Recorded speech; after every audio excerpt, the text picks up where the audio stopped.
Egon Zehnder Limited. May it please the Court, I appear with my learned friend Mr Solomon on behalf of the appellant, Egon Zehnder, my learned friends Mr Alkirk, QC, and Miss Rogers here on behalf of the respondent, Mrs Tillman. It's been many decades since this Court has had the opportunity of considering the question, or allied questions, in relation to restraint of trade. This appeal raises a number of important points, primarily the question of what is a restraint of trade, question of construction, which may be of some general importance in these sorts of contracts, and the correct approach to the doctrine of severance, which is, of course, a doctrine which applies outside the context of restraint of trade as well as within it. Reading my learned friend's printed case, one might gain the impression that employers engage in restraint of trade as a means of oppressing employees. But it's important to remember that enforcement of suitably drawn restrictive covenants is in the public interest. It protects the legitimate interests of employers in terms of their intellectual and their related proprietary rights. Those are rights which, of course, can be easily transferred and lost when an important employee moves.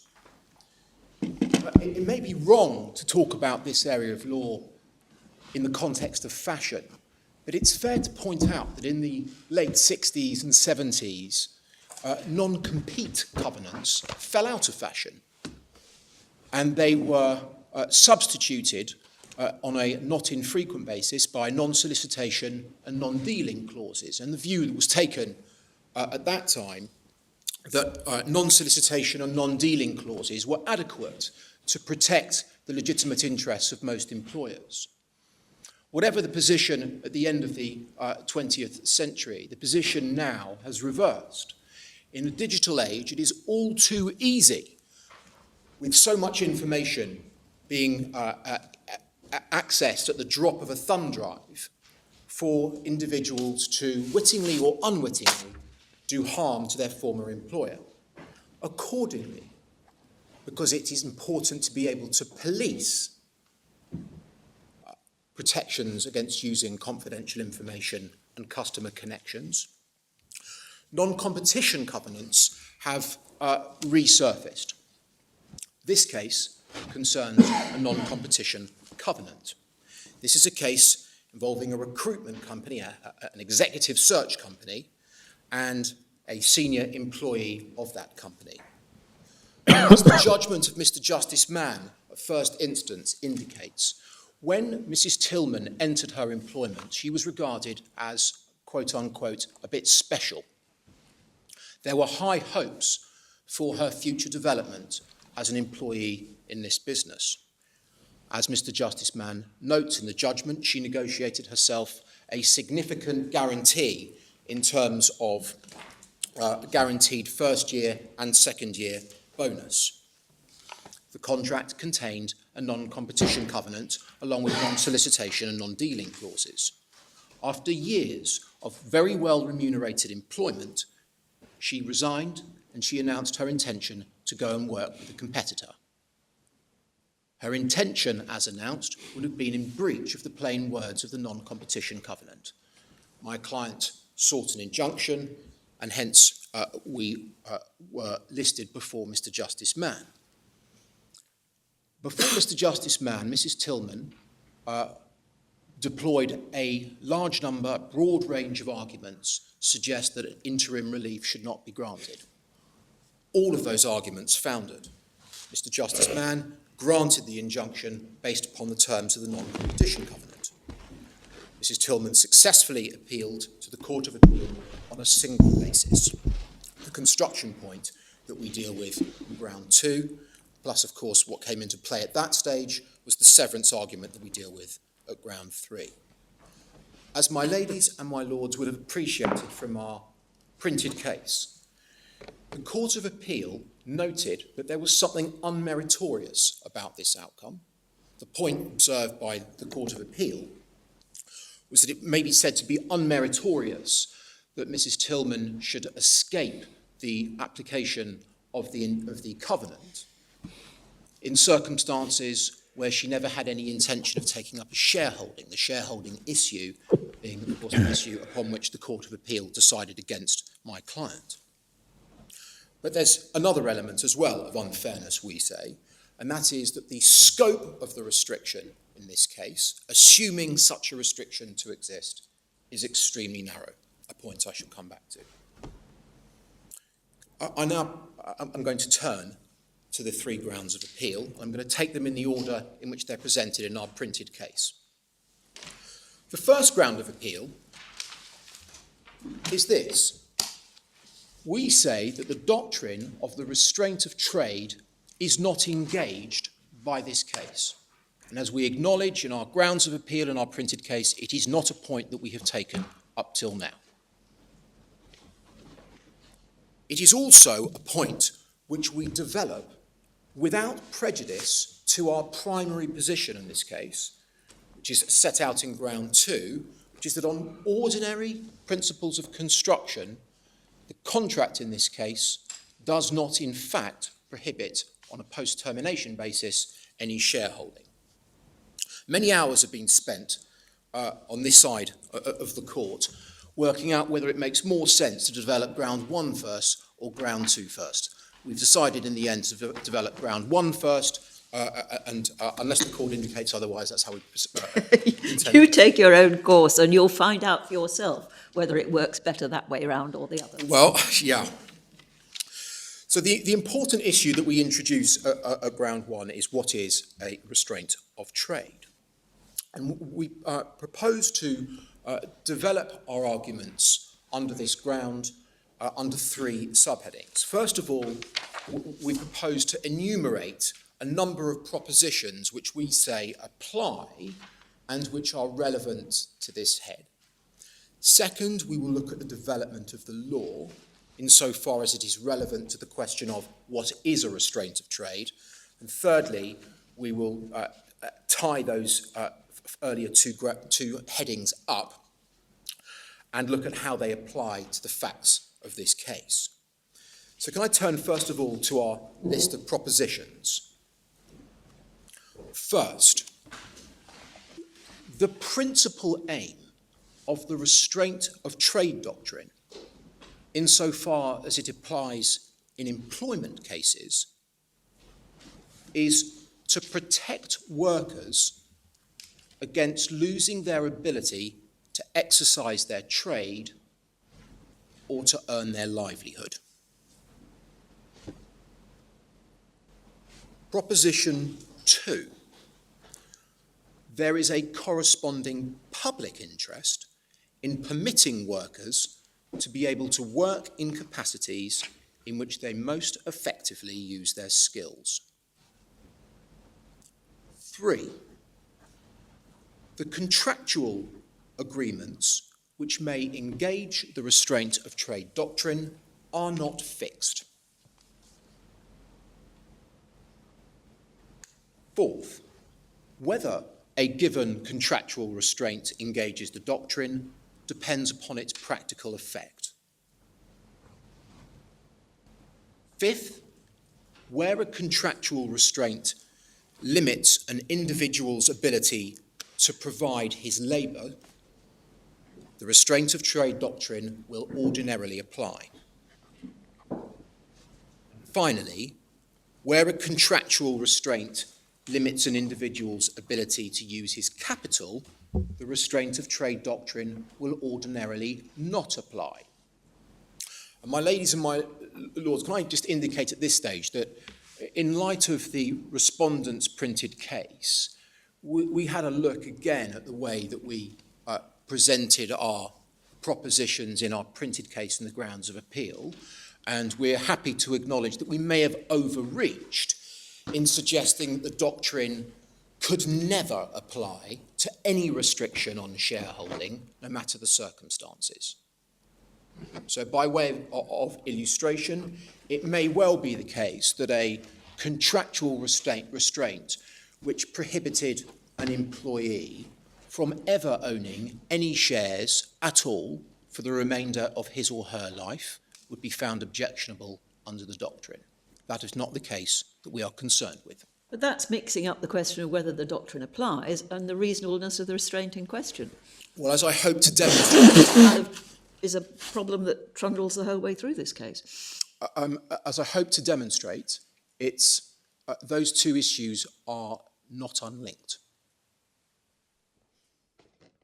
By reference to the case of Proactive and Rooney. Makes it intellectually for a judge very difficult, because it's much easier for a judge to say, does the doctrine apply? If it applies, how do we construe this particular restraint? And if it would otherwise be in restraint of trade, is it reasonable? Yeah. That's the way judges' minds operate. Indeed. I'm not suggesting that one enters into a realm of judicial mental gymnastics. But if one proceeds from the position, as I hope it demonstrates the correct position, that one looks at whether or not the restraint of trade doctrine is engaged by looking at its practical effect, then one has to acknowledge that different types of restriction may have different types of practical effect. There isn't a one-rule-fits-all approach. Of course, all that matters for the purposes of this appeal, from our point of view, is to demonstrate that the restriction in this case, and let me kind of just take this opportunity to remind the court what it is, the one in issue, a 6-month restriction on holding shares in a very limited sector of the market, not even executive recruitment, it's executive recruitment in the area in which Mrs. Tillman worked. Do I understand that from your propositions that sub silentio you are telling us that this must be looked at purely in the employee restraint context and that no assistance is to be obtained by looking at your basic proposition in the vendor-purchaser context? No, not at all. Particularly in the cases since Esso and Harper, it's worth looking at how the restraint of trade doctrine has been considered in all contexts.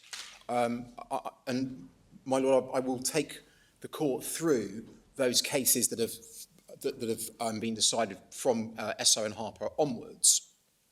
But no, far from it.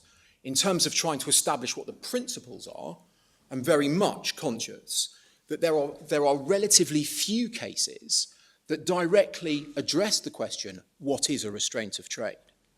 And therefore one has to take one's clues from cases which arise outside the employment context. Can I turn now to the second heading, the development of the law? In our printed case, we extracted paragraphs from a series of decisions running between Mitchell and Reynolds in the 18th century, the Holborn-Baker case, and the decisions in the early years of the 20th century, culminating in Herbert Morris and Saxelby. And that period of time saw the development of the restraint of trade doctrine, repeated reference to the policies that underpin it, and the development of a test of reasonableness, all of which are now thoroughly ingrained in the law and do not provide us with any difficulties. I note that the respondent's printed case accepts that we have extracted the relevant parts of those cases, Mitchell and Reynolds, Nordenfelt, Mason and Provident, and so on. That being so, I don't propose to take the court through them. I simply say this. All of those cases involved interferences with an individual's ability to provide his labour. That's the context in which they were decided. The references in those cases to restraint of trade were references to restraint of the individual from pursuing his trade, rather than references to a restriction on trading per se. But in all of them, it was common ground that the restraint of trade doctrine applied. The question in each case was whether or not the restrictions were reasonable. Accordingly, we say that there is perhaps not much to be gained at this juncture from looking at those cases in too much depth. It is more useful, we say, to look at the cases where the question of whether the restraint of trade doctrine applies at all is engaged head on. And the first such case is Esso and Harper's, which is in volume 1, and it's page 877.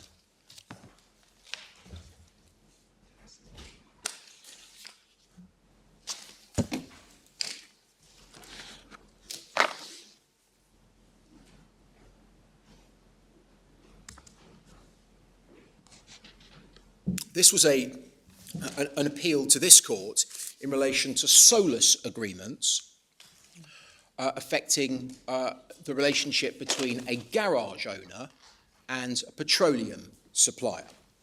There were two agreements in issue, one of 5 years duration and one of 21 years duration, each of which was connected to the use of the land. And amongst the arguments developed was the issue advanced on behalf of the garage owners who were seeking to get out of these exclusive petrol supply arrangements, whether the arrangements were in restraint of trade. And so I hope this is an illustration of my answer to my Lord Briggs's question, whether or not we're sticking to the employment context. This is plainly outside the employment context. And the arguments and the judgments are pretty dense, and we've extracted much of it in our printed case. Can I please start with the judgment of Lord Reid at 901?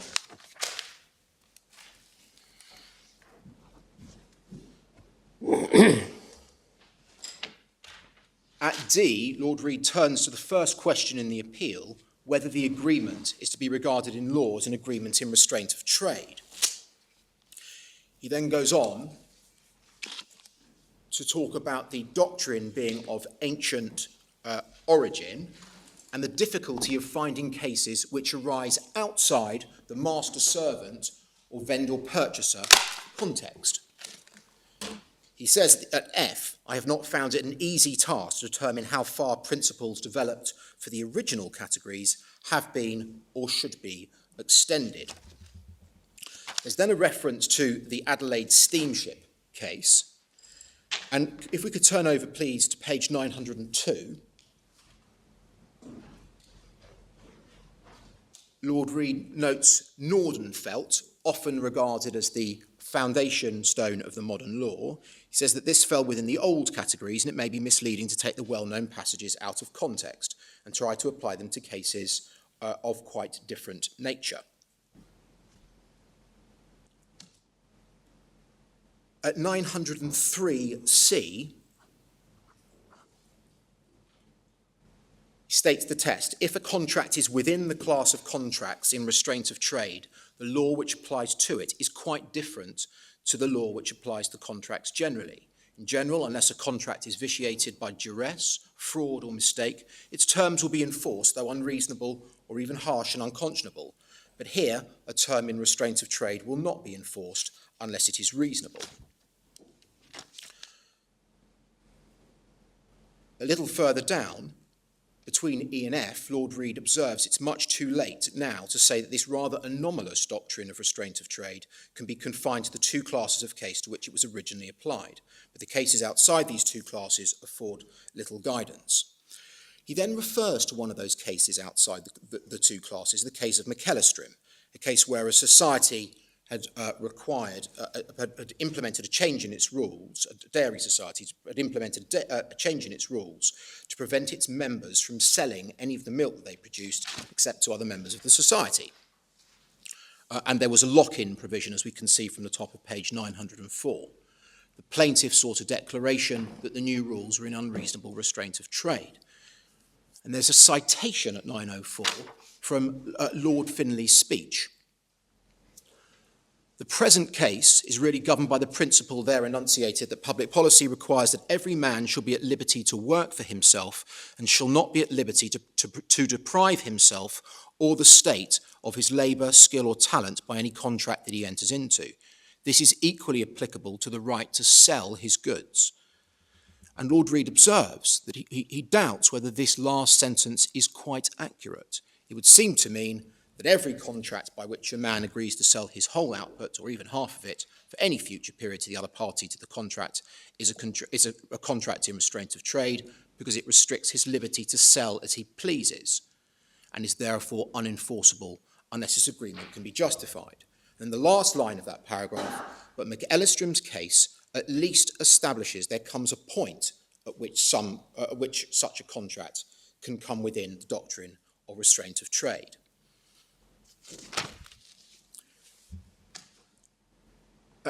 Perhaps the kernel of Lord Reid's analysis is at 906.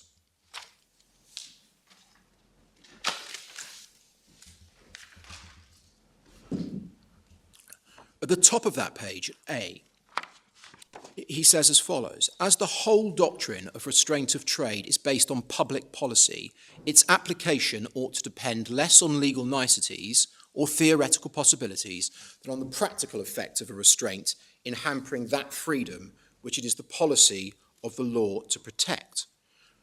It is true that it would be an innovation to hold that ordinary negative covenants preventing the use of a particular site for trading of all kinds, or of a particular kind, are within the scope of the doctrine of restraint of trade. I do not think they are. Restraint of trade appears to me to imply that a man contracts to give up some freedom which otherwise he would have had. There's then a discussion about the principles in relation to the land cases, and at F on that page, Lord Reid concludes as follows: in my view, this agreement is within the scope of the doctrine of restraint of trade as it had been developed in English law. And then a little further down, just above G, it was argued that this was merely regulating the respondent's trading and rather promoting than restraining his trade. But regulating a person's existing trade may be a greater restraint than prohibiting him from engaging in a new trade. And then at the very bottom of the page, I would not attempt to define the dividing line between contracts which are and contracts which are not in restraint of trade. Lord Morris, please, at 912.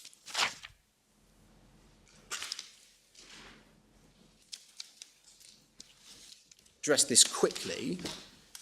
At 912, between F and G, restraints which would result in preventing a man from pursuing his trade and earning his living may be injurious to the man himself and to a family dependent on his support, and may be detrimental to the public interest.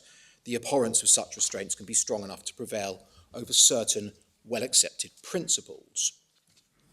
And then he notes the tension between the doctrine and the principle that there is ordinarily freedom of contract. Echoing Lord Reid at page 914, F, Lord Morris observes, or he expresses the view, he doubts whether it is possible or desirable to record any very rigid classification of groups of cases. He doesn't think that any firm inference can be deduced from the circumstance that in respect of certain groups of cases, no one has claimed that the doctrine applies or has sought to invoke it. And we will later submit that the inverse applies as well. At 915, there are citations from Nordenfelt and from Petrofina. Petrofina was another Solus Agreement case decided in the Court of Appeal shortly before Harper and Esso. At C, Lord Morris notes, when attempt is made to define what is meant by a contract in restraint of trade, words are used which are of far-reaching application. And then at F, these are helpful expositions provided they are used rationally and not too literally. And that's important because in Petrofina, the language used, and I note that this is replicated in my learned friend's printed case, is of broad sweep. We can see from the first citation from Lord Denning's speech in Petrofina that every member of the community is entitled to carry on any trade or business he chooses in such manner as he thinks most desirable in his own interests, so long as he does nothing unlawful, with the contract that any contract which interferes with the free exercise of his trade or business by restricting him in the work he may do for others, or the arrangements which he may make with others, is a contract in restraint of trade. And that's taken literally, that means that any interference with an individual's ability to trade at all, not exercise his or her trade, but to trade, would fall within the restraint of trade doctrine. And it's apparent that an over-literal appreciation of that passage is deprecated by Lord Morris. And then finally, in the context of this judgment, can I please take the court to the speech of Lord Wilberforce, which is starts, I think, at 938, sorry. The first passage I wish to take the court to is at 939. We have extracted parts of this in our printed case, but at 939, at the end of the very first paragraph on the page, we can see he says, this contention has made it necessary to consider how a covenant or contract in restraint of trade is to be defined or identified. He observes that the language in this context has tended to be used in a somewhat ambiguous and interchangeable way. That's the entirety of the passage between B and G. He notes at F, the common law has often, if sometimes unconsciously, thrived on ambiguity, and it would be mistaken, even if it were possible, to try to crystallize the rules of this or any aspect of public policy into neat propositions. The doctrine of restraint of trade is one to be applied to factual situations with a broad and flexible rule of reason. Hence, one of the propositions that we advanced earlier, and which underpins a critical aspect of this ground of appeal, that it is impossible in a case where the assumed restriction is a restriction on an individual's ability to invest their capital as they please, to proceed from an assumption that it is or is not in restraint of trade. It has to be looked at. The facts of the restraint, the context in which the agreement was made, has to be looked at before determining whether or not the doctrine is engaged at all. Lord Wilberforce didn't stop there.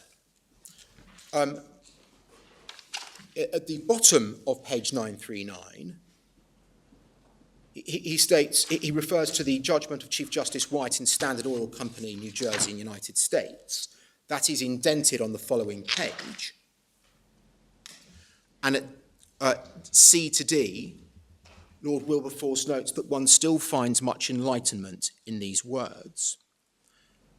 There are two remaining passages in this speech which I think that I probably need to put before the court. The first is at D to G on page 940. This does not mean that the question whether a given agreement is in restraint of trade, in either sense of these words, is nothing more than a question of fact to be individually decided in each case. It's not to be supposed or encouraged that a bare allegation that a contract limits a trader's freedom of action exposes a party suing on it to the burden of justification. There'll always be certain general categories of contracts as to which it can be said with some degree of certainty that the doctrine does or does not apply to them. Positively, there are likely to be certain sensitive areas as to which the law will require in every case the test of reasonableness to be passed. Such an area has long been and still is that of contracts between employer and employee as regards the period after the employment has ceased. He goes on to say there will be other types of contract that fall outside that. Now, of course, at the time at which this speech was written, all of the decided cases in the employment context were cases in which there had been a direct restriction on an individual's ability to provide his or her labour. What we are dealing with in this case is something different. I will return to that under the third subheading. Can I also look, please, at 941? At D.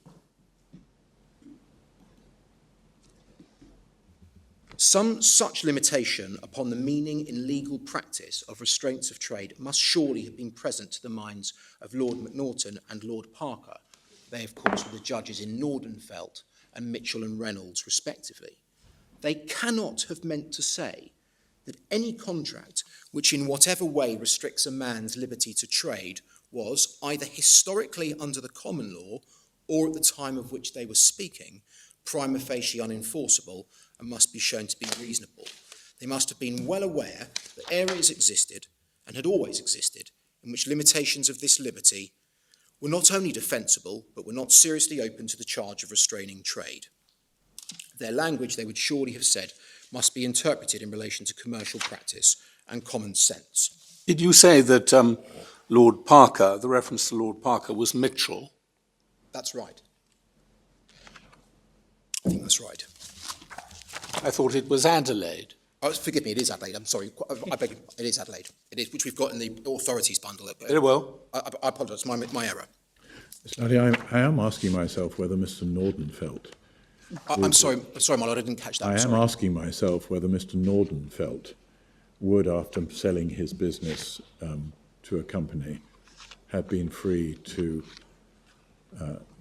incorporate another company of which he was the 100% shareholder with a constitution which assumed that it would carry on the same business. If the question is, would that have engaged the doctrine of restraint of trade in the particular circumstances of that case, it may well have done, but of course the background was that Mr. Nordenfelt had already constituted a company. He had a background in entrepreneurship. And a restriction, the position in that case was that he was prevented from, as I recall, this was of course a vendor-purchaser case. Yes, it was. Where the restrictions are relaxed, and it wasn't contended that the doctrine of restraint of trade didn't apply to such a restriction in that case. And it's of course of the essence in vendor-purchaser cases that the protection may need to be wider than in the case of master-servant, or, sorry, I'm lapsing into old-fashioned language, employer-employee cases.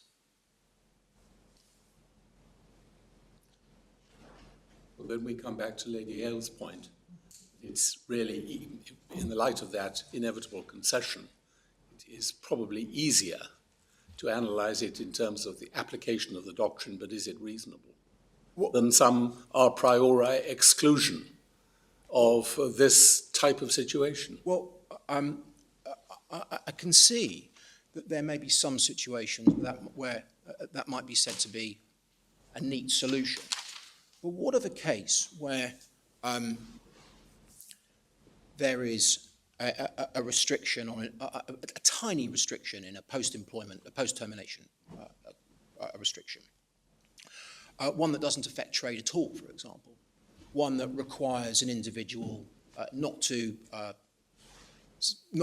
sing nursery rhymes or not to do his laundry on a certain day, appearing within the body of a covenant in restraint of trade. It's not right in my submission that one should simply assume that because it appears within a unit of language which admittedly does restrain trade, that element should also be regarded as engaging in the restraint of trade doctrine. There are some areas, and I'll surely explain where I say the line should be drawn, where there needs to be a factual analysis of whether or not the doctrine applies. It is important to make this point. The scarcity of cases examining whether or not the restraint of trade doctrine applies at all illustrates that it's rarely a problem. Most of the restraint of trade cases in the employment context involve an acknowledged application of the restraint of trade doctrine because they involve an interference with the individual's ability to supply his labour. That is not what we are concerned with here. So it's a relatively narrow range of case, but it's important in my submission to draw the distinction. And that may encourage the court not to be unduly influenced by the spectre of conducting a difficult a priori factual balancing exercise in every case. We do not expect that to occur in the vast majority of cases. It's only, in fact, as far as I'm aware, it's only the shareholding type cases where we can expect this issue to arise at all. Can I take the court now to, in a much swifter way, if possible, to the cases that followed Esso and Harper's, because there have been a number of subsequent authorities which again consider whether on a given set of facts or a given set of contractual arrangements the restraint of trade doctrine applies. The first is a case cited by my learned friends. It's the case of Pharmaceutical Society of Great Britain and Dixon. That's at page 1933, or at volume 4, tab 65.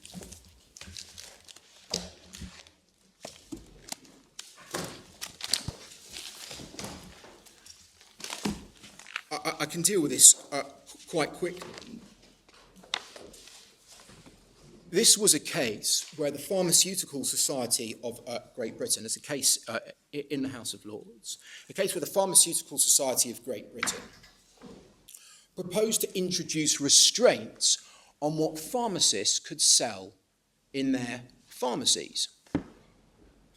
And it proved to be unpopular with a large number of pharmacists who challenged the legitimacy and lawfulness of that motion, which led all the way to the House of Lords. And one of the arguments advanced, not the only one, but one of the arguments advanced was that the motion would be in restraint of trade. And that argument was upheld through the courts. The only judgment to which I propose to refer is that of Lord Reed, page 1949.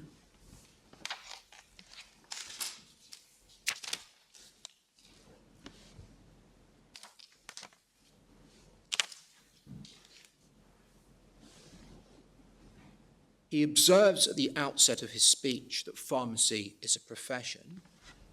At E to F, he sets out the various duties and types of product, duties of a pharmacist and types of product dispensed by pharmacists.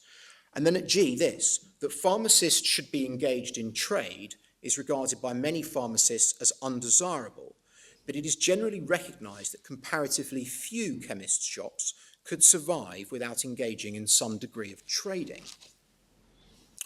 And then at the bottom of page 1950, one gets the conclusion that these restrictions are in restraint of trade cannot be doubted. Any pharmacist who opens a new chemist shop can only sell professional or traditional goods in it, and in any existing chemist shop, no new classes of non-traditional goods can be sold unless the council consents. This restraint may severely hamper the shopkeeper, and indeed it may make the business so unprofitable that the shop has to be closed. I need not consider the wider aspect of public interest, whether that might seriously inconvenience members of the public. It's important, and the other speeches followed that.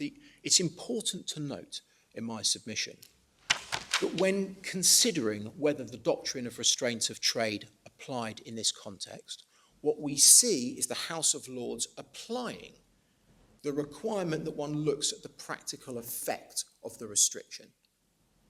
The reason why the restraint of trade doctrine was engaged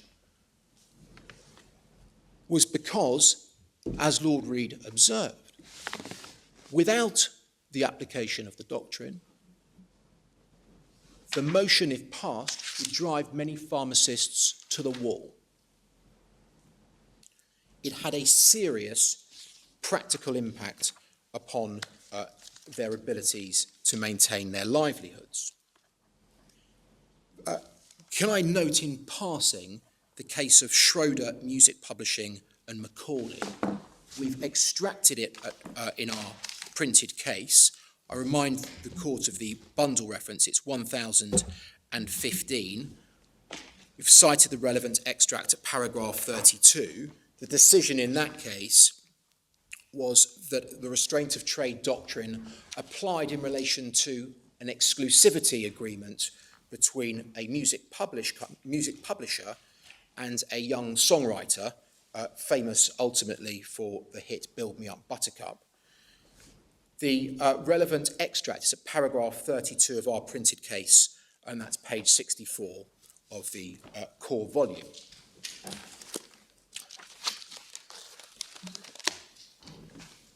The next case, next post-ESSO case that's worth turning up is... So why are you mentioning Schroeder? Because the... Oh, you've mentioned it in your case, but why are you mentioning it now? Because it's an illustration of the House of Lords adopting a flexible approach to the restraint of trade doctrine. It was a case that, from the perspective of the formal arrangements, fell outside the traditional categories of cases because it wasn't involving a post-termination restraint. It was a restraint during the currency of a relationship between, in this case, the songwriter and the music publisher. And one of the arguments advanced on behalf of the publisher was that the doctrine didn't apply because the complaint, the restriction, applied during the currency of an agreement, and that was given short shrift. One of the reasons it was given short shrift was because of the extremely onerous nature of the obligations placed upon the songwriter. A 5-year exclusivity arrangement with no dependent only upon commission, with no obligation on the part of the publisher to promote his songs. So it was an agreement that was very much in favour of the publisher, with little comeback from the songwriter. Held the restraint of trade doctrine applied. And what one sees is little by little the traditional categories expanding. Stenhouse and Phillips, again, this is a case of in the Privy Council. Can I please take you to 1302? This is a 5-year non-solicitation clause in a post-termination of employment restraint. When you give us these numbers, could you give us the bundle and the tab? I'm so sorry, yes. Tab 23. Thank you very much, Mr. Solomon. That's volume 2, my lord. Thank you.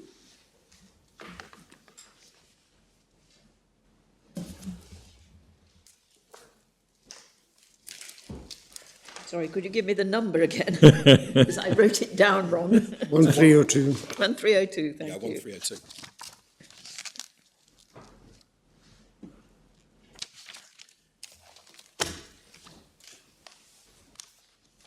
I'm taking right into the heart of the speech of Lord Wilberforce. Now, this was a slightly different arrangement. This was an arrangement whereby, at the conclusion of Mr. Phillips' employment, he entered into a settlement agreement under which there was a 5-year non-solicitation of clients clause, plus an agreement that in respect of the clients that he was able to attract in his new line of work, he would pay 50% of the commission earned to his former employer. And the question was whether that post-termination commission arrangement attracted the restraint of trade doctrine. Held it did. At 1302, halfway down the page between D and E, passage beginning, the accepted proposition that an employer is not entitled to protection from mere competition by a former employee means the employee is entitled to use to the full any personal skill or experience, even if it has been acquired in the service of his employer. It is this freedom to use to the full a man's improving ability and talents which lies at the root of the policy of the law regarding this type of restraint. And then over the page, it's at 1304,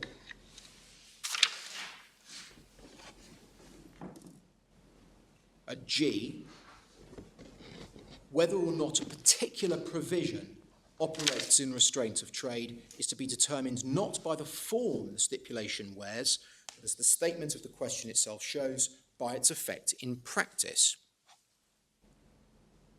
There's then a reference to a number of decisions. I'll pick it up again at H. The clause in question here contains no direct covenant to abstain from any kind of competition or business, but the question to be answered is whether, in effect, it is likely to cause the employee to refuse business which otherwise he would take, or, looking at it in another way, whether the existence of this provision would diminish his prospects of employment. And we say that is useful and applicable guidance in determining in this context whether or not the restraint of trade doctrine ought to apply.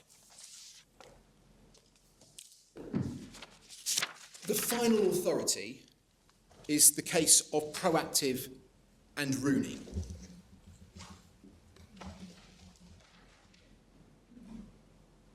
And can I please pick it up at 1229 for those using the computer?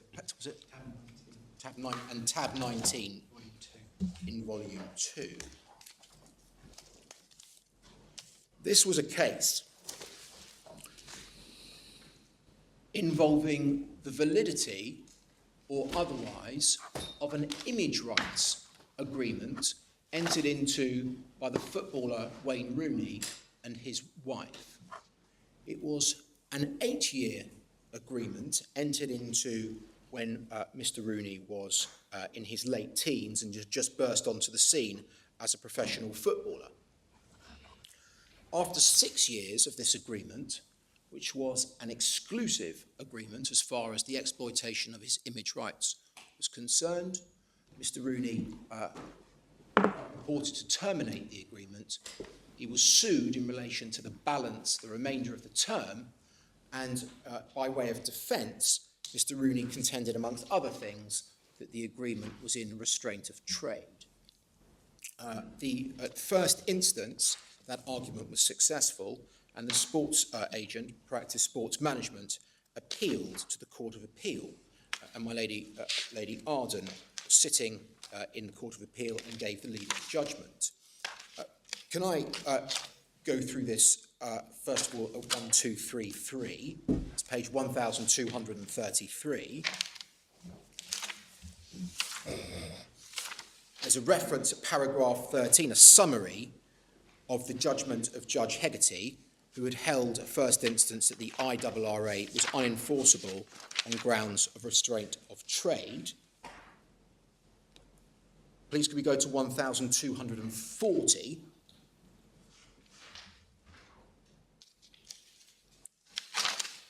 This is the introduction to issue 2, namely whether the judge's conclusion in relation to restraint of trade was correct or not. Can I draw particular attention to paragraph 55 of my lady's judgment? The boundary between contracts that are contrary to public policy as being in restraint and will not be enforced and contracts that contain acceptable restrictions is an uncertain and porous one, words which we adopt. And then at 61, paragraph 61 on page 1241, But is that talking about the reasonableness doctrine, or is it talking about the applicability of the doctrine? it's talking, in my submission, it's talking about the applicability of the doctrine. Hence, the reference to Esso Petroleum and Harper's Garage. And indeed, the whole context for this, for that particular paragraph, was the simple question: did the doctrine apply at all?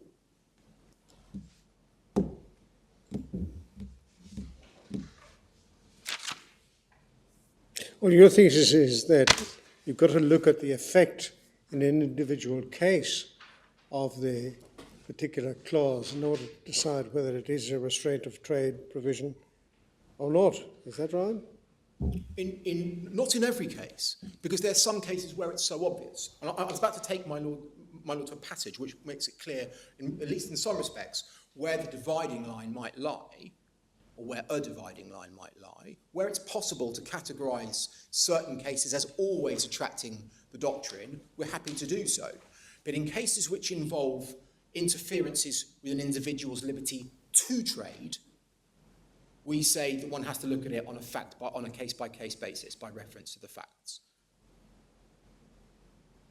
So it follows, I think, that a particular clause might be in restraint of trade in one factual scenario, but not in another. Is that right? Yes? That's right. One has to look at the effect in practice of the restraint. And the effect may differ from one scenario to the next. You say that that's the logical consequence of what Lord Wilberforce held, in Esso and Harper.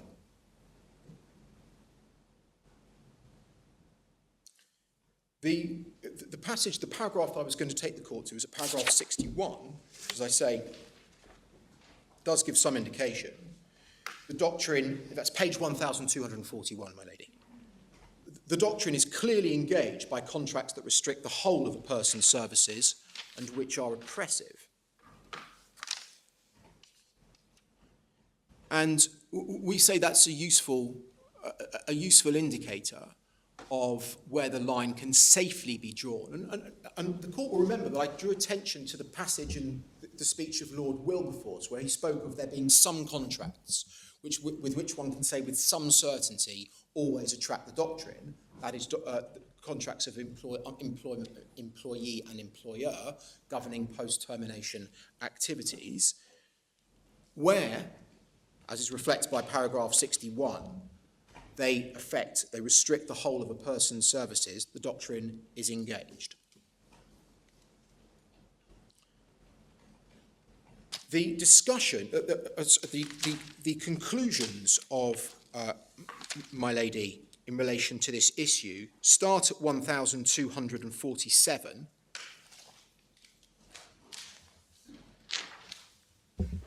and address the principal submissions being made on behalf of the sports agent. The first challenge made by counsel for the agent was that the doctrine of restraint of trade did not apply here because it didn't affect Mr. Rooney's primary occupation of being a footballer.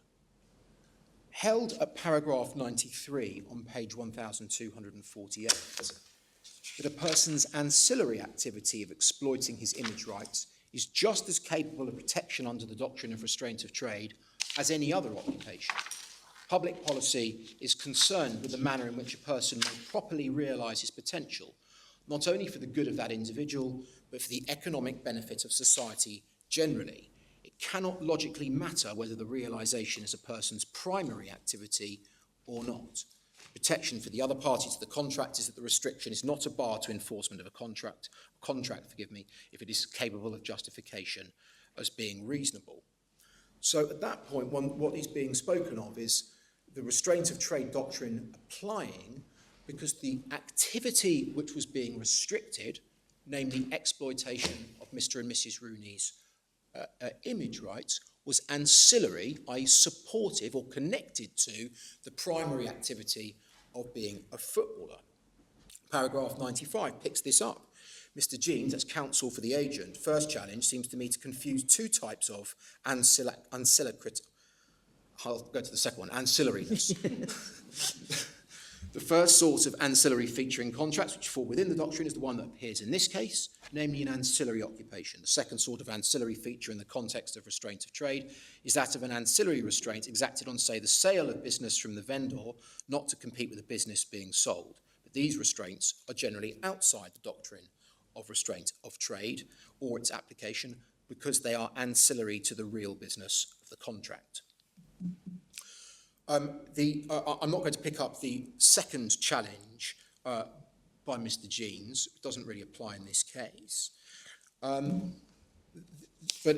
on the third challenge, Mr. Jeans was essentially contending this was an ordinary commercial contract.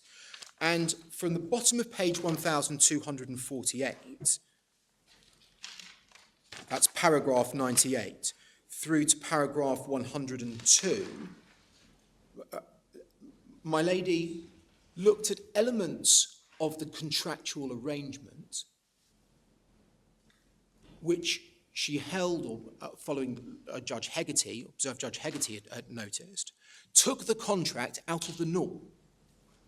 And these are all points which are also relevant on a subsequent assessment of whether or not the contractual restraint, if it's in restraint of trade, is reasonable. And my lady found, or held I should say, that there is an overlap between those 2 points. The contract was much longer than the norm, there was no legal advice given to the Rooneys, and so on. Can I, before wrapping up this head of the ground of appeal, can I quickly go to the judgment of Lord Justice Gross? That starts at 1257, but I will pick it up at 1258. Much of this material will be familiar now.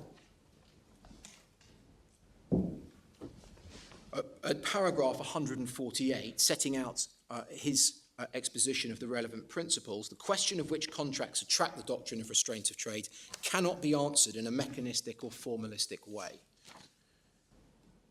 Over the page, please, to 1259.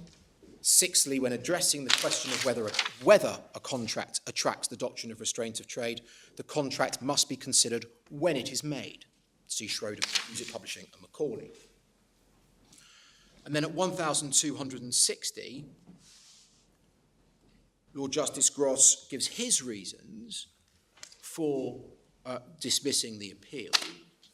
At 153, he does not accept the distinction Mr. Jean sought to draw between trade as a footballer and the exploitation of his image rights, as it seems to me both his on-field and off-field activities were part of a single trade. If, per contra, the two are to be separated, then I can see no answer to Sir Richard Buxton's observation when refusing permission to appeal on paper. It's no consolation to someone who is capable of making a good living doing A and also a good living doing B to tell him that he can be restrained from doing A because he still has B left to him. And then paragraph 156 on page 1262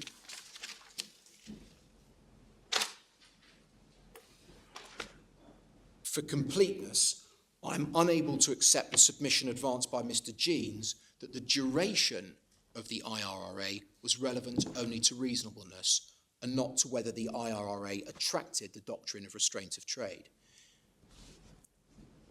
A few lines further down, the fallacy with respect is that it seeks to treat the two-stage approach as if the two questions are contained in watertight compartments. I do not think that can be right. The two-stage approach is to be followed, that is to say, is it a restraint of trade, is it reasonable? But that does not mean that questions of reasonableness are necessarily irrelevant to the first question. It is interesting to note the basis on which this case was not decided. If the position of the law is simply that any interference with an individual's ability to trade, whatever nature, whether we're talking about exercising one's professional skills or choosing how and when to invest one's money, that would be an easy way of dealing with it. But what is striking in proactive sports management and Rooney, and indeed all of the cases that precede it, is that save in cases where there is plainly an interference with an individual's provision of services, one is looking at the practical effect on the individual's ability to earn a living or maintain his or her trade before determining whether or not the doctrine applies. And I venture to suggest that one of the reasons why the doctrine applied in this case is because of the very value of the IRRA. Plainly, of course, it's ancillary to Mr. Rooney's primary occupation as a footballer. But what we are talking about, although the figures are never disclosed in the judgment, very substantial sums of money in terms of exploitation of his image rights. Hence the observation by Sir Richard Buxton when giving permission on paper. Well, does that mean that if Mr. Rooney had decided that he wasn't going to exploit his image at all, that he was going to rely on his earnings as a footballer, that the provision would not have been in restraint of trade? No, when you went to because you examine the question of whether the doctrine applies at the outset of the contractual arrangement. Yeah. Well, does that mean that if there is a possibility that he will seek to exploit his image, even though he has no current intention to do so, then the provision will be in restraint of trade. No, one looks at what's likely, what the likely practical effect of the restraint will be. Well, let's suppose he said at the outset, well, I have no intention of exploiting my image at all. I'm going to earn my money as a footballer. The view could be reached that it was unlikely that this provision would apply in his case. In those circumstances, do you say, well, this is not a restraint of trade provision? Well, it would be difficult to imagine why he would enter into an image rights agreement if he was saying he didn't want to exploit his image rights at all. There'd be no benefit to either party. So I don't know whether, my lord, if that's a satisfactory answer. There will always be difficult cases. In the rare cases where this applies, there may be some difficult judgment calls. The authorities show that it's not easy to establish a dividing line. Indeed, the dividing line has been described by my Lady Arden as porous. It's just I have some difficulty at the moment in the concept that these things are to be decided as to their practical effect, as opposed to the conceptual possibility. Well, the conception, if it would be possible to create a theory of restraint of trade, where at least when one's talking about individuals, any interference at all with their ability to do whatever they wanted with their money or with their provision of labour engaged the doctrine. In other words, a restriction on an individual which is expressed in the following terms: post-employment, you shall not spend your money at McDonald's, would engage the restraint of trade doctrine, because it would involve an interference with the ability of the individual to decide how he or she would spend their capital. Conceptually, that is available. In reality, the practical effect of the restraint is minuscule, and we would suggest doesn't and oughtn't to attract the doctrine, no matter how unreasonable. And the same applies, if I might move, to wrap up this ground of appeal, to the restraint in this case. We say, ignoring the rest of the covenant for the time being, because of course it's part of our case that the covenant means something different and it's severable in any event, even if the restriction exists. The bit which has caused this contract to be voided, the restraint on shareholding, is, as I indicated earlier, of an extremely limited scope. It is limited in terms of its temporal application, 6 months only, and it is limited in terms of its effect, or its practical effect, its limitations on the respondent's ability to invest her money. Is that right? If you look at this at the date when the respondent entered into this contract, and the only restraint was not holding shares in a competitor for a period after termination. Yes. How could it be said at that stage that that might not be a very real impediment to her pursuing what 20 years later was a very highly skilled and experienced role in life, because she might want to do it in partnership with others to set up a new small operation, and they might be only prepared to do it with her on the basis of setting up a company in which they were each to have shares? The answer to that, I have two answers to that. First of all, at the moment that the contract is entered into, one has to look at the facts as known to the parties and also what's within the reasonable contemplation of the parties. The respondent hadn't indicated at that stage, and still hasn't in fact, any previous history of entrepreneurship.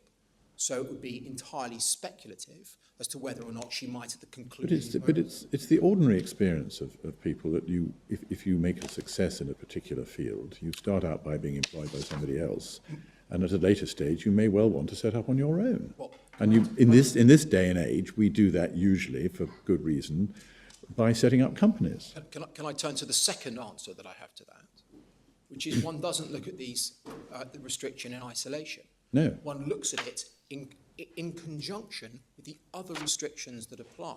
But can it be said that if a restriction looked at in isolation plainly falls within the doctrine, let's suppose the reasons I've just given were persuasive, because she's also entered into a direct covenant not to compete actively by working for some other company, that therefore, because of the effect of the first one, the second one somehow falls outside the doctrine. Yes, we say that's I'm not stating it as a general principle, but I'm saying in the context of this case, that's absolutely right, because all she is prohibited from doing, the effect of the restriction, forgive me, let me just rewind a little bit. The remainder of the non-competition covenant prevents her, we say, from active involvement in the affairs of a competitor business.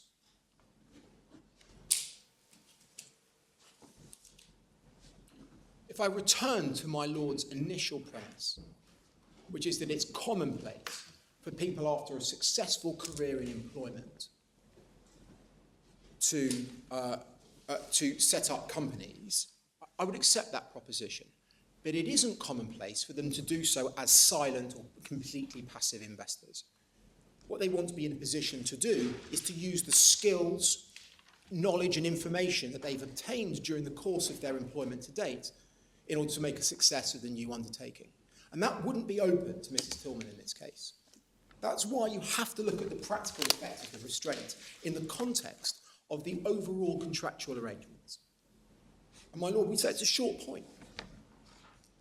I appreciate there isn't evidence on this, and the judge below never made any findings. He wasn't invited to do so.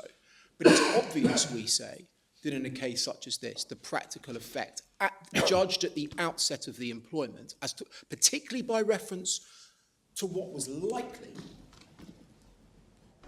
is that there is no significant practical impediment.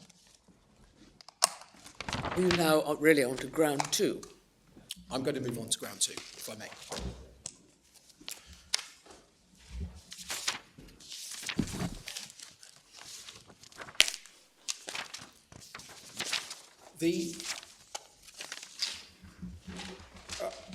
I'm going to develop my submissions on ground two under the following heads.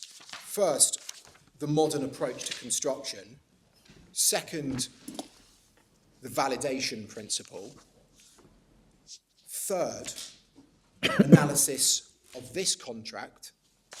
Fourth, the approach of the courts below. And fifth, conclusion.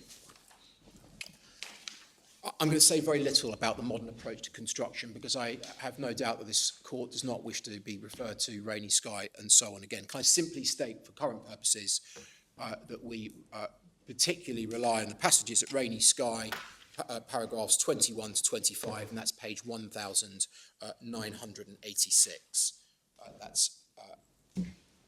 My Lord, I'll come back with a precise reference. It's volume I can find that. Volume 4, tab 6. I know that case. Everybody knows that Everybody case. knows that case. It's the all-purpose case. Yeah, so I've seen that previous counsel have been ticked off referring to. I'll leave it there. My ladies and my lords know, of course, the principles. I'm not going to say anything about them. Can I move on to the validation principle? Now, of course, the ordinary principles of construction, as developed in Rainy Sky and ICS, apply in situations where parties have competing interpretations, constructions of an agreement, and the court is forced to determine what, on an objective analysis, applying the ordinary canons of construction, is the assumed agreement. One party goes away with a bad bargain, and one party goes away with a good bargain at the conclusion of that exercise. The validation principle applies in a different case. It applies in a case where the consequence of one party's construction being accepted is that the contractual agreement or part of it will be avoided.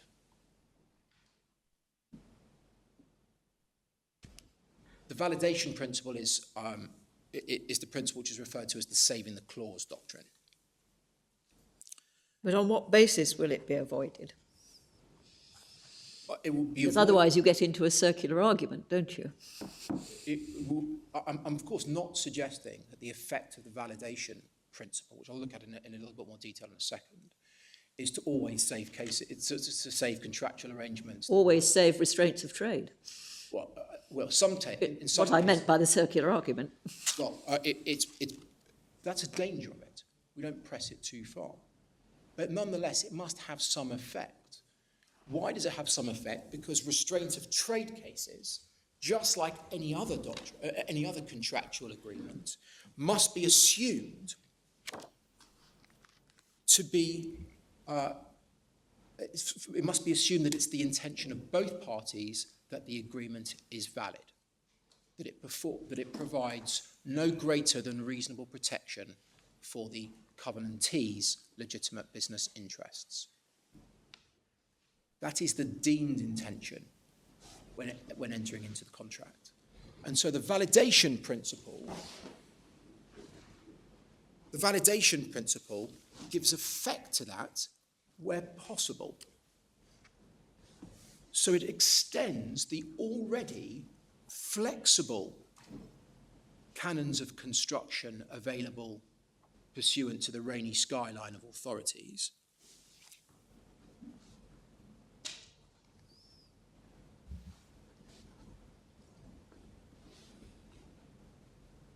It is, I'll have a look at the validation principle, the cases on it in just a second, but can I just mention at this stage that although the language used is different, there has been a separate strain of authority which has developed in the specific context of restraint of trade, cases of Turner and British Commonwealth Mining, and TFS and Morgan, where dealing with restraint of trade cases, the courts have taken the view that the appropriate canon of construction is where you have two available constructions, one of which leads to invalidity and one does not, the court prefers the one that does not lead to invalidity. Now, we say that there is no distinction in principle between the cases dealing with the validation principle and this doctrine of construction which has emerged in the restraint of trade cases. To all practical purposes, although they don't seem to share the same language, the effect is the same. Now, my learned friend's printed case is paragraphs 47 to 49. From it appears that they suggest that the validation principle tends really only to operate as a tiebreaker. In other words, where there are two very closely matched competing interpretations, then and only then does the validation principle apply. And there's a citation from Sir Kim Lewison's book. Could I please take the court to the extract from the interpretation of contracts, which is at 2509. That's volume 6, tab 93.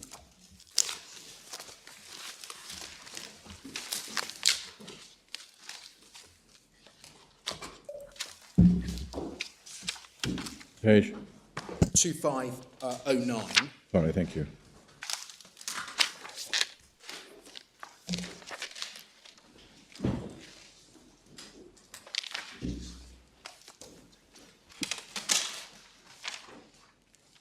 I thought it was too good to be true that there were only 2 volumes of authorities.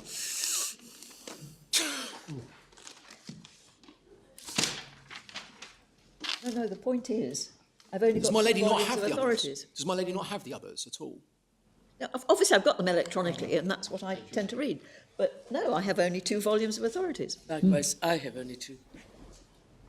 I apologise. I don't know how that's happened. Has my lord got? I've got all the authorities. The cavalry. Now, have you separated them into core authorities and the rest? Yes. Right, that's fine. You're allowed to do that. You're required to do that, I think. Well, that didn't happen last week, but so no problem. Oh dear. What about you, Mary? It's okay. We've done it. You have to have We've done it. core volumes, we've done it's our fine, duty. no problem. I was just concerned that you hadn't done that. We have. So I was looking at page 2509, where the saving the document principle is subject to commentary. And what my learned friends do is they cite the part in bold where two interpretations of an instrument are equally plausible, upon one of which the instrument is valid and upon the other of which it is invalid. The court should lean towards that interpretation which validates the instrument. That begs the question of what equally plausible means. If one looks at the authorities which are cited within this section of the chapter, one can see that in fact it gives much more freedom to the court than that section in bold might suggest. Could we please look at 2510?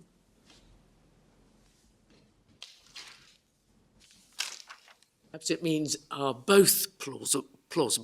That's how I take it. And looking at plausibility in a binary sense, something is either plausible or it is not plausible. It doesn't mean that they're equally attractive. That's the way that we would read it. That's consistent, that reading is consistent in my submission with at least the later authorities in this area, starting at the bottom of page 2510, the paragraph beginning the principle is closely linked to, the extract from the judgment of Lord Justice Tillman, as he then was in Great Estates Group and Digby, if the contract is capable of being read in two ways, one of which would involve contravention of a statute and the other would not, that may be a powerful reason for reading the contract in the sense which is compliant with the statute, even if it's the less natural construction. And then, can we turn over the page, please? A citation from two authorities, Baden's Deed Trusts and IRC and Williams. Those cases are decided towards the end of the 1960s, and they certainly adopt the more or less tiebreaker approach, which in my submission is inconsistent with the prevailing approach towards contractual construction, even in an orthodox setting. We submit that the citation from my Lady Arden's judgment in Anglo-Continental Educational Group, which is the last of the citations, is more helpful. The relevant provisions of the agreement are undoubtedly difficult to interpret in the events which have happened, but in my judgment, neither party's interpretation produces a satisfactory solution. The agreement is not well drafted. In that situation, a principle which has particular potency and resonance is that if the agreement is susceptible of an interpretation which will make it enforceable and effective, the court will prefer that interpretation to any interpretation which would result in its being void. And we say that that principle ought to apply in this case under this ground of appeal. And of course, the reason why I said at this stage is without prejudice to my first ground of appeal, the second ground of appeal is being presented on the assumption that the restraints of trade doctrine applies. And so that there's a danger of the clause being voided. Can I now turn to the third subheading under this ground of appeal, which is the textual analysis of this contract? I've been on my feet for an hour and 25 minutes without looking at the clause, so perhaps it's time to turn it up. It's page 188.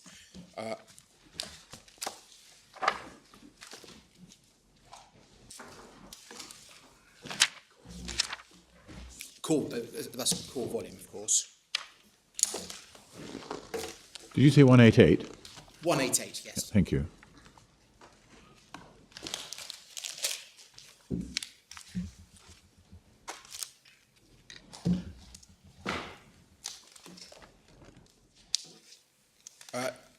The covenants are all under 13. 13.2 contains a preamble to 13.21, which is a non-solicitation and non-dealing clause, 13.2.2, which is an interference with suppliers clause, and the critical one in our case, 13.2.3.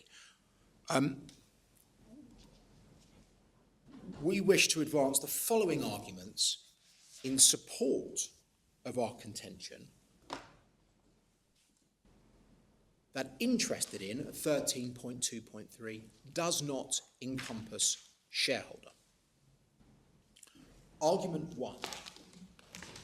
When the parties to this contract wish to impose restrictions on shareholding, they make it absolutely clear that is what they are doing.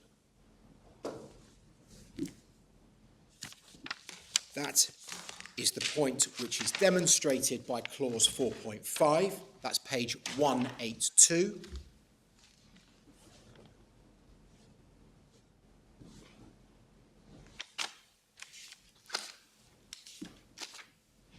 And I'd invite the court to turn that up, please. Because this is the counterpoint to clause 13.2.3. You shall not, during the course of your employment directly or indirectly, hold or have any interest in any shares or other securities in any company. So it's not just that there is express reference to shares and securities at clause 4.5, but it's made clear that the limitation, which exists only during the currency of employment, is shares and securities in any company. And a distinction is drawn at 4.5 between company and business. I'll return to that. But the short point, but we say a powerful one, in relation to this, is that the parties use shareholding, shares and securities when that's what they mean. But interestingly, they use the word interest in both instances. Yeah. Absolutely. They specify shareholding. We rely on that, my lord. In 182, that hold any interest in. Yeah, in a hold share. or have any interest in a share. Yeah. So when they use the word interested in at 188, you say that doesn't refer to shares. Yeah, we say that its use at 188 strikingly as a verb rather than a noun means something different from its use at 4.5. There's nothing surprising about that, because its use at 4.5 is particularised. Whereas it's referring to a beneficial interest, is it really? Yes, absolutely.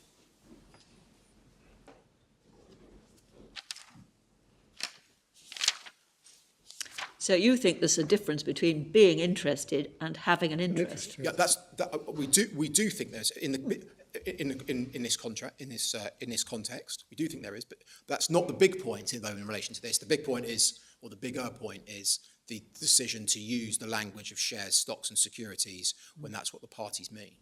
But yes, my lady's right in relation to that. Second, if we could return to page 188. I'm sorry for jumping around a little bit on this. The prohibition at 188 is upon being engaged, concerned, or interested in any business carried on in competition with any of the businesses of the company. It's being interested in any business. What is meant by business? Now, as a matter of ordinary language, we would accept the proposition that business is capable of capturing a legal entity.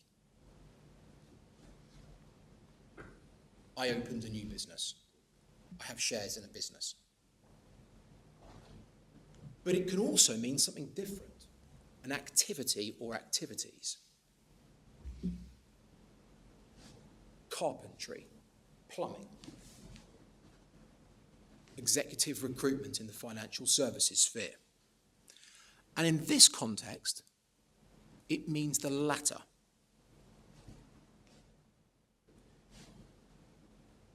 Because the restriction on competition is with businesses of the company.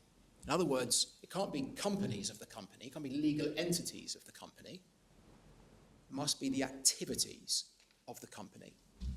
Now, this is an argument which has been run before in the case of TFS and Morgan. That's volume 5, tab 74.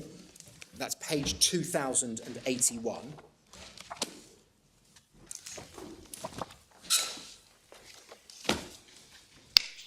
I'm going to go to that part of it anyway. This was a lengthy judgment of Mrs. Justice Cox following an application for interim relief in relation to restrictive covenants. And in fact, given the time, it may be simpler if I just give the references to the court rather than going through it. Mrs. Justice Cox at paragraph 44 onwards, 44 to 48 in particular, that's pages 2081 to 2082, in a similar setting to this, the question of whether business referred to a legal entity or an activity explains why, in a clause not dissimilar to the one that we're concerned with, she preferred the use of business in the sense of activity. Yeah, it's also a convenient moment. I'm grateful to Mr. Solomon for that. It's a convenient moment just to point out what Mrs. Justice Cox says at paragraph 43. This is the restraint of trade version of the validation principle. We say, as I said it before, we don't see any distinction in principle.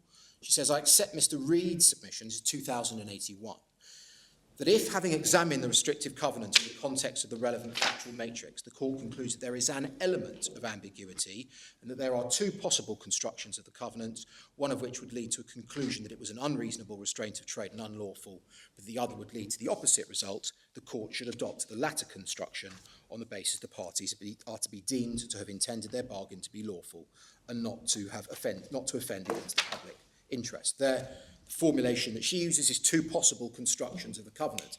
And it's worth saying that TFS and Morgan is frequently cited as a useful and correct guide in applications for interim relief in this field. It's a comprehensive judgment dealing with various aspects of the restraint of trade doctrine, the approach to its various elements, including, incidentally, severance. So this is a judgment which has obtained some purchase in this field. Just going back to paragraph 13.2.3 at 188. I'm sorry, my lord, I couldn't... 13.2.3 at 188. Directly or indirectly engage in or be concerned or interested in a business. And if I have a 75% shareholding in a business, am I not interested in how it's performing? You might be interested in how it's performing, absolutely. But I should make it clear at the outset, we are not suggesting for one moment that the words interested in are incapable of capturing a shareholding. That's not our case at all. We acknowledge that they're capable of capturing a shareholding, but if one performs the unitary exercise required, looking at this contract, then we submit that at the very least, and this is all we need, a significant doubt emerges as to whether or not the use of the word interested in this context captures shareholding. I don't dispute for one moment that you would be interested in it. And we'll see that in my submission, that's the incorrect way of looking at it, to start from the position of asking whether or not a shareholder has an interest or is interested in the performance of the company in whose shares he holds. Those are the words. Interested in a business. But what's meant, it's not, my lord, it's not just a question of what does interested in mean, it's what does business mean. But if a business is immediately carried on by a limited company, how otherwise can one be interested in a business than by having some shareholding or similar interest in the company which carries it on? Sorry, forgive me for interrupting. The point here is that business doesn't mean legal entity, whether a limited company or some other kind. It means activity. And we get that from business, from what the restriction prevents competition with. Businesses of the company. I understand that, and assuming you're right about that, and that business here doesn't mean a legal entity, it means the activity, how can, if the activity in question is carried on by a limited company, how otherwise can one be interested in that activity as opposed to engaged, i.e. working within it, but interested in some property sense, than by holding shares or some other qualifying stakeholder interest in the company which carries it on? It's not reference to some property sense. One's interest, in the same way one is... It's not like interested in sort of like being interested in garden railways. I mean, it's surely talking about something more than just having a hobby or an act. No, of course, it's more than just a hobby. The way in that sense. Yes, my lord, it's more than just a hobby. We say it's active participation. But what then does interested add to engage or be concerned? It may be a fair point that it's just casual surplusage.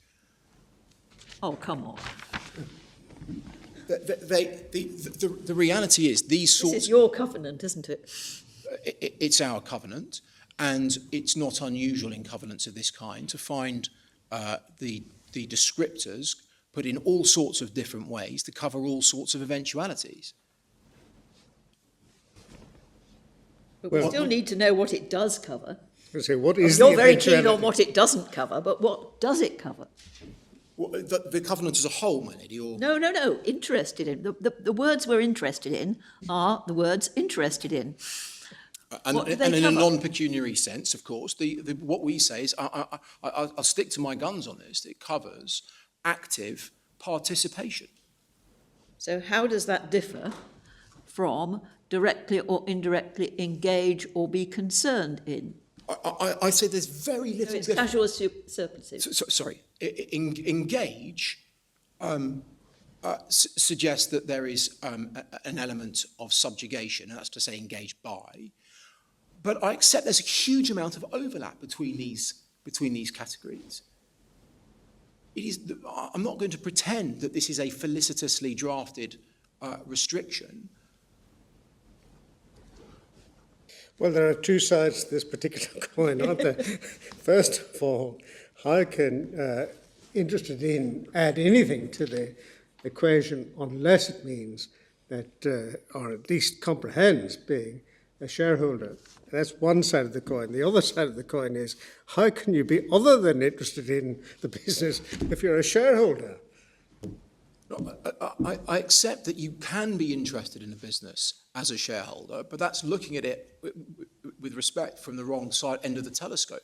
The question isn't whether a shareholder might fall within this, whether a shareholder could fall within the language of interested in. The question is, what does interested in mean in the whole context of this contract, bearing in mind the clause 4.5 as well. If you one looked at clause 13.2.3 in isolation, without the presence of clause 4.5, I can readily see how it might be difficult to attribute a different meaning to interested in other than one that encompassed shareholding. The reason why that doesn't happen is because of the textual and consequential analysis which arises in relation to clause 4.5. It puts a different shape on. It puts a different shape on things. And I would add this as well. The preamble to these individual restrictive covenants, the words at 13.2, principal, manager, employee, contractor, consultant, agent, or otherwise howsoever, they connote involvement in a working sense. Egon Zehnder is not interested in preventing passive involvement in a business, such as might be constituted by a financial interest alone. The legitimate interest which it has to protect, are legitimate interests which it has to protect, are its confidential information and its client connections. Those legitimate interests are not threatened, we acknowledge, by mere shareholding. They are threatened by an individual in Mrs. Tillman's position working in a competing business.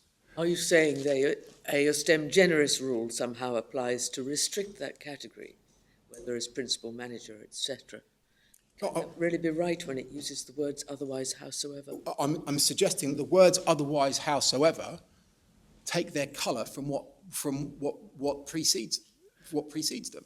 But if interested in isn't about shareholding at all, would it follow that if you had 100% shareholding, you wouldn't fall fairly and squarely within the concept of being a principal? Well, we suggested in this context what principal refers to is leading person in the business, but doesn't involve a shareholder. The short point from our perspective is that once one recognises that one has to construe this covenant, like one construes all contracts, in light of their assumed purpose, and recognises that the assumed purpose of this contract is to protect the legitimate business interests of Egon Zehnder,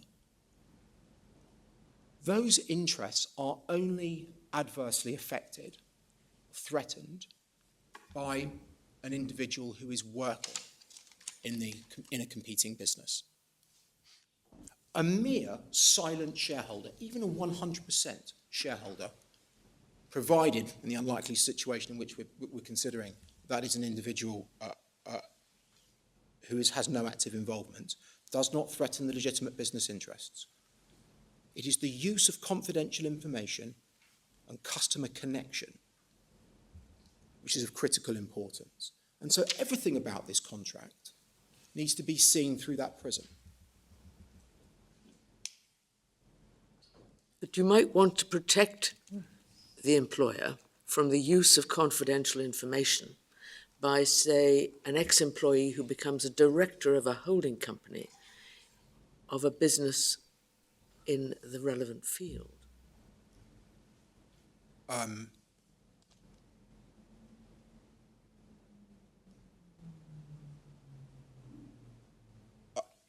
Then be able to take I'm not sure that would offend against the. I see. You wouldn't think that was something that would be a concern? Well, it's very difficult to provide an exhaustive list of circumstances in which companies' legitimate business interests might not be regarded as thoroughly as infringed, which is why 100 years and more of drafting these kinds of covenants still lead to a situation where they are disputed in front of the courts. It's not easy to get it right. Of course, there are some cases where they're deliberately framed in extremely wide and unreasonable terms. It's never been suggested that this is one of those cases. But hence, as we say, the element in issue is the shareholding provision, which only arises out of the interested in interpretation. Can I just say this? Well, suppose that the respondent had some capital and used her capital to set up a company called Mary Tillman Limited. Not actually spent any time working for it, but nevertheless capitalising on the reputation that she has gained in this particular field over the years working for your clients. Might they not have an interest in stopping her doing that?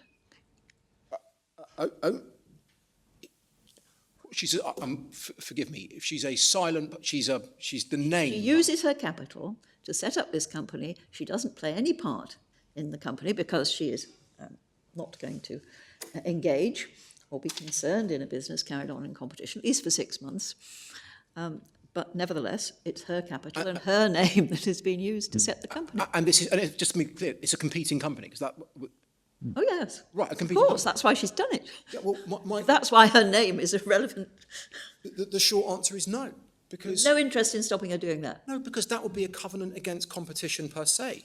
The legitimate business interests of confidential information and client connection are not imperilled if she is simply providing her name rather than her labour. That's the short answer to it.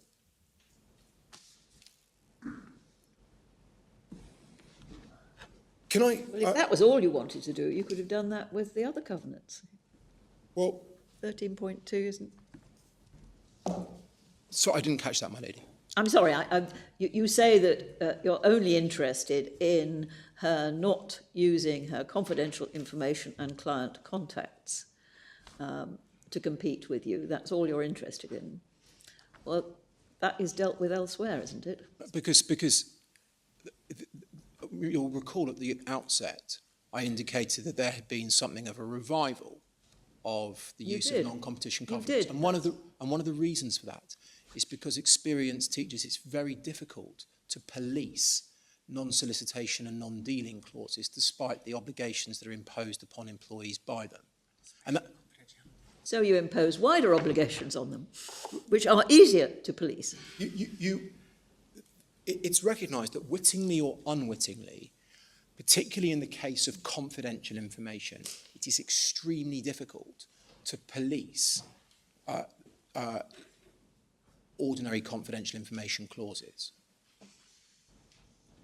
It's so easy to remove information, to apply it elsewhere, and so difficult to be traced in an effective way, which is why the courts acknowledge that it's appropriate, assuming that it's properly balanced, it's appropriate to prevent people from working in competition for limited periods of time, to allow customer connection to be reinforced and confidential information to be battened down. It's a proportionate way of protecting against it. It's the so-called policing cases.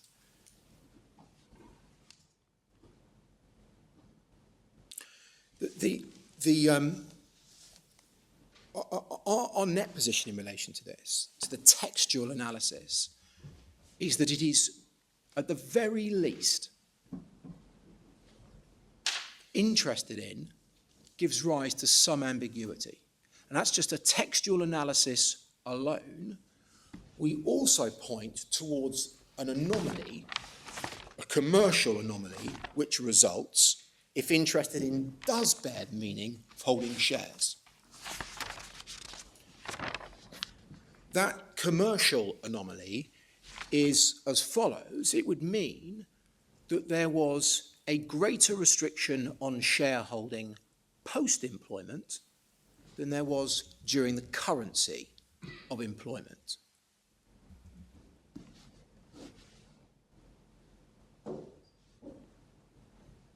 Now, after the adjournment, I'll come back to address how this was dealt with by the Court of Appeal. But I know the clock's broken, and I'm not sure. I'm not used to wearing. The clock is broken. You've got a little bit of a minute left. Right. The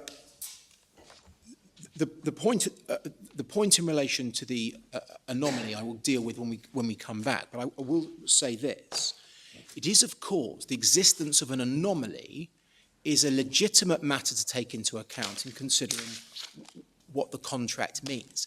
That is a different point to the point which arises under the validation principle. So it's not merely that it creates a commercial anomaly, it's also that the contract will fall subject to the severance argument if interested in encompasses shareholding. That's a very convenient moment, Mr. Laddie. Thank you very much indeed. We'll adjourn now and look forward to hearing from you further at 2:15.